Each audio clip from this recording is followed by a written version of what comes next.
से अड़ी हुई थी इस बिल को पास कराने के लिए, और हमें अफसोस है हम लोगों ने पूरी तरह से विरोध और प्रदर्शन किया, और पूरी ताकत के साथ में हमने, हमारी पार्टी ने, हमारे नेता माननीय अखिलेश यादव जी ने, लेकिन सरकार ने ये बिल पास करा लिया।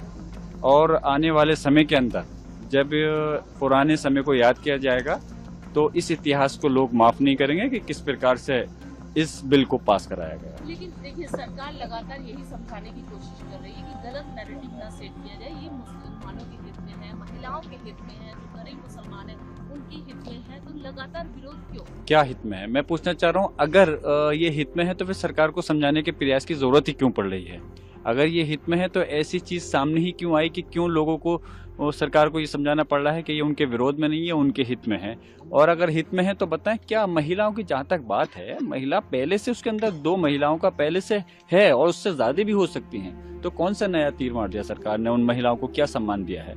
तो इस प्रकार से जो बिल ये क्या है, यकीनन हम ये कहते हैं कि आपस में बिल ऐसा होना चाहिए जो कि समाज की तरक्की हो। और देखिए, जब हर समाज की तरक्की होगी तो तभी देश पूरी तरह से विकास करेगा। अगर एक समाज को टारगेट करेंगे तो फिर देश के प्रति, आप विकास के प्रति वो वफादारी नहीं कहला सकते। राज्यसभा में भी टेबल होने वाला है, डिस्कशन होगा और उसके बाद पास होगा निश्चित रूप से, जिस तरीके से आज लोकसभा में हुआ। आगे तो आप इसको कैसे देखते हैं? और सबसे बड़ा सवाल ये भी है कि आपका नेक्स्ट क्या रहेगा समाजवादी देखिए, पार्टी का? हाँ बिल्कुल, अभी तो हम लोगों ने पूरी तरह से इसके प्रयास किया कि बिल पास नहीं होना चाहिए, लेकिन जाहिर सी बात है कि बिल जो पास होता है वो नंबर से होता है। तो सरकार के पास में जो बहुमत था, और आज भी मैंने जो सदन में बोलते में मुझे मौका मिला पार्टी की तरफ से, मैंने कहा इस बात को कि आने वाले समय में जनता उनके सहयोगी दल को, एनडीए के सहयोगी दल को माफ़ नहीं करेगी, चाहे वो बिहार के हों, चाहे आंध्र प्रदेश के हों, या कहीं के भी हों।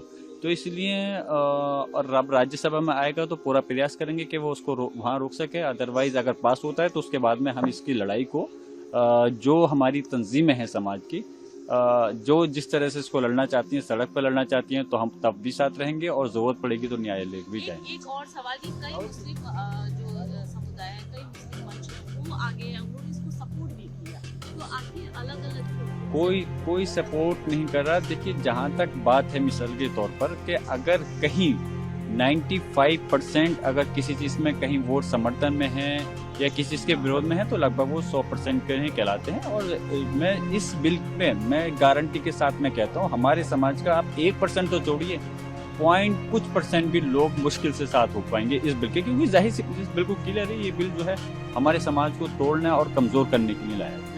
अगर आप ये वीडियो YouTube पर देख रहे हैं तो हमारे चैनल को सब्सक्राइब करें और बेल आइकन को दबाना ना भूलें। अगर आप Facebook पर ये वीडियो देख रहे हैं तो हमारे पेज को लाइक करें।